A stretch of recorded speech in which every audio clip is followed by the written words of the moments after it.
Mes chers compatriotes, un dicton populaire bien connu affirme que derrière chaque grand homme se trouve une grande dame. C'est ainsi que concernant la mère, l'épouse de la fille camerounaise, l'Alliance ne cessera pas de s'appuyer sur les plus belles pages et les figures marquantes de notre histoire pour bâtir un pays plus beau qu'avant, en veillant à ne pas allonger la liste de ceux qui font souffrir notre peuple. C'est aussi pourquoi, à l'occasion de ce premier message, j'ai une pensée pieuse pour toutes les grandes dames qui ont adouci la vie de bien des grands hommes, dont l'influence sur la destinée du Cameroun est irréfutable. Ces grandes dames ne doivent pas tomber dans l'oubli, car elles restent des modèles pour tous. Dans un pays plus beau qu'avant, on se souviendra des héroïnes de l'ombre comme Maman Marie Ngonjok Ebgar, l'épouse et veuve du leader charismatique et historique Ruben Ouniobert, qui nous a quittés seulement le 13 septembre dernier. C'est une grande dame modeste qui a soutenu comme épouse le père de l'indépendance de tout un pays qui est le nôtre.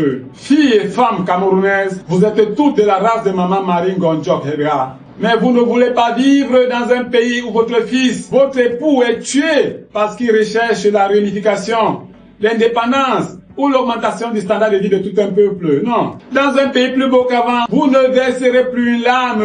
Vous ne mourrez pas dans l'oubli. Vous serez reconnu et présenté en modèle aux générations futures. Votre vie sera racontée dans les écoles. Dans un pays plus beau qu'avant, on se souviendra de Maman Kapsou, la mère de Ernest Wandje, figure historique et emblématique de l'indépendance du Cameroun, qui a continué le combat en dépit d'un rapport de force totalement défavorable. Derrière ce grand homme, il y avait certes Maman Kapsou, sa mère, et bien plus encore, il y avait la très courageuse Marthe Ding, son épouse, qui lui a donné 5 enfants. Toutes les femmes camerounaises sont de la race de la mère de l'épouse de Ernest Wandje. Mais vous ne voulez pas que votre fils ou votre époux soit tué par les armes de l'État dont il défendait l'indépendance. Vous êtes toutes des héroïnes de l'ombre. Comment omettre de parler de Mémé Anna Foncha, femme centenaire qui porte en elle l'histoire de la réunification du Cameroun à côté de son très illustre époux, l'ancien premier ministre du Cameroun britannique et vice-président de la République fédérale du Cameroun, mais surtout artisan militant de la réunification. Mais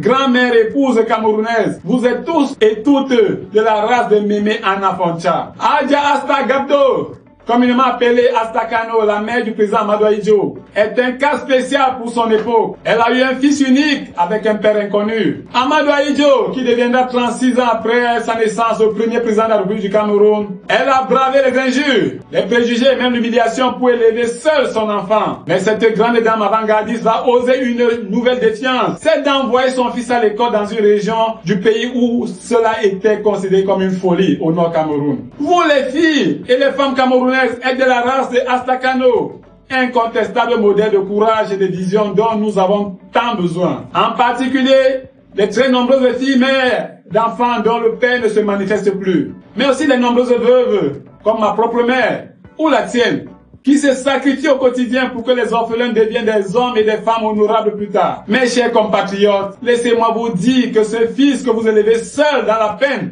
peut devenir chef d'État. Cette fille que vous élevez dans la sueur et les larmes peut devenir première dame. Vous êtes de la race de Asta Kano, mère de Amadou Ahidjo. Qui ne se souvient pas de la discrète et très élégante Germaine Ahidjo, épouse d'Amadou Ahidjo? Il n'y a aucun doute qu'elle a d'une manière ou d'une autre influencé la politique camerounaise. Donc toutes les filles et les femmes camerounaises sont de la race de cette grande dame, cette première dame. Vous aimerez tout avoir un fils ou un époux chef d'État, mais vous ne voudrez pas qu'il meure en exil, dans l'oubli et que son repos éternel s'établisse en terre étrangère, loin de la terre de ses ancêtres qu'il a servi.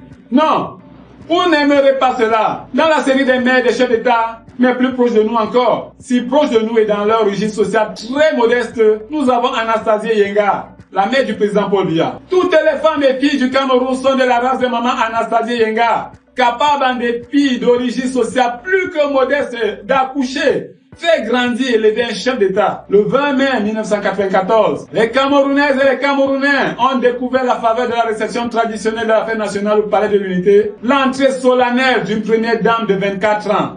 Belle et largement souriante, Chantal Biya, d'origine sociale très modeste.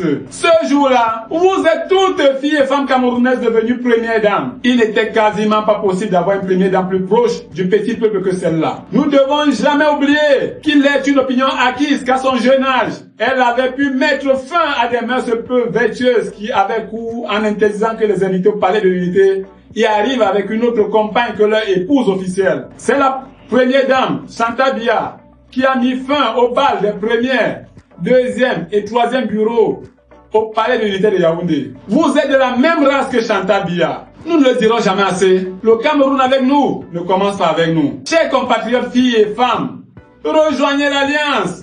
Que Dieu bénisse le Cameroun.